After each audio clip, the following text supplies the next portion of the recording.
If you're confused about whether you should be using your wrist when fly casting, you shouldn't be using it, how much you should use, when you should use it, I'm here to try to clear that up for you today. I'm Chris Myers of Orlando Fly Casting Lessons, and I just watched a video this morning from a very popular YouTube channel that I hadn't seen before, but looking at the views, a lot of you probably have.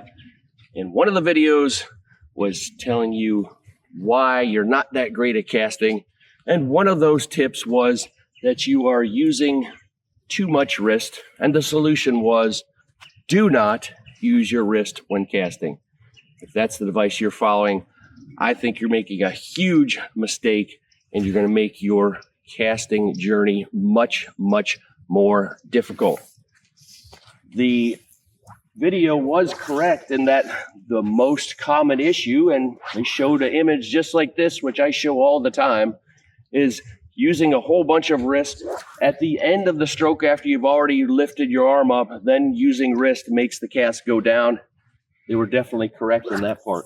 But their solution was, don't use any wrist and cast like this, which I find super awkward, not very effective for anything but very short trout casts. Ask yourself this: if you've ever played baseball or thrown a ball, would you like to put a cast on your wrist and throw that ball with absolutely no wrist at all? Could you do it? Yes. Would you do it if you had the choice? Probably not. It'd be much more effective with using your wrist. Let's say you're not that into throwing a baseball. Perhaps you've played darts before. When you throw that dart, would you like to throw the dart with a cast on your wrist and use only forearm? Could you throw darts like this, or would you take the dart and do this? Because that you would use your forearm to get it going, and you would use your wrist to finish it, just like we throw a ball. We use our arm to get it going. We use the wrist at the finish. There are lots of athletic things we do that way.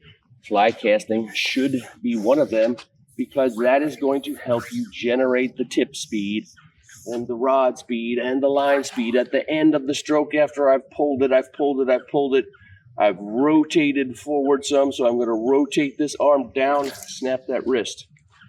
Exact same thing on the back. I'm going to pull it up, pull it up, pull it up, snap the wrist, finish it up. If you are not using that wrist snap, you're going to find it difficult at best to achieve those narrow loops with high line speed without trying to compensate with crazy hauling techniques and throwing your arm out of the socket.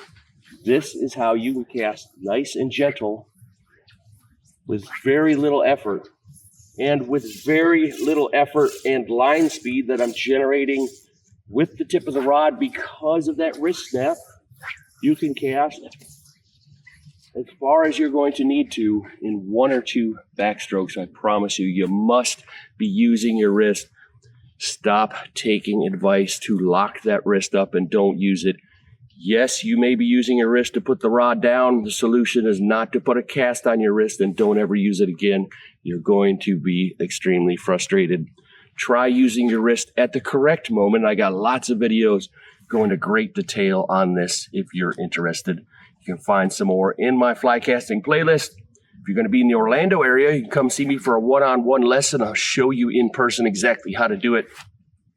I can also look at your cast on video, slow it down, mark it up, analyze it, send it back to you so you can start working on improving your cast and catching more fish.